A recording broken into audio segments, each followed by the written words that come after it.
শুধু বাইরে থেকে চাকরি করলে হবে, মাঝে মাঝে বাড়িতেও এসে কৃষিকাজে সহযোগিতা করতে হয়। এই দেখেন, আমি গতকাল রাতে বাড়িতে আসছি, আজ সকালে কৃষিকাজে সহযোগিতা করলাম। কাজ মানুষের না, আমার নিজেরই কাজ। আমার ওই যে আমার সাথে খুব আসছে, সে আমার জ্যাঠো হয়, তাকে চুক্তি দেওয়া ছিল, তো তার সাথে একটু আডি কুবাচ্ছি, হেল্প করছি।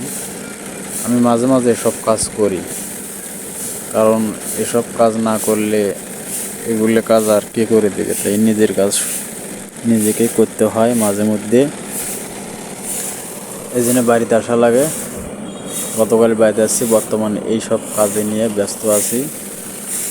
তাই কেউ কিছু মনে করবেন না, হয়তো মনে করবেন যে তিনি হঠাৎ করে উধাও হয়ে গেল আমাদের সুজন ভাই। আসলে তা না, একটু কাজে ব্যস্ত আছি, যার শুধু আজকের দিনটায় ব্যস্ত থাকবো। এরপর আগে যেরকম ছিলাম সেই রকমই সময় দিতে পারো সবাইকে, কোনো সমস্যা নেই। আজকে আটি কোবাবো এবং এই আটিগুলো পালা দেবো।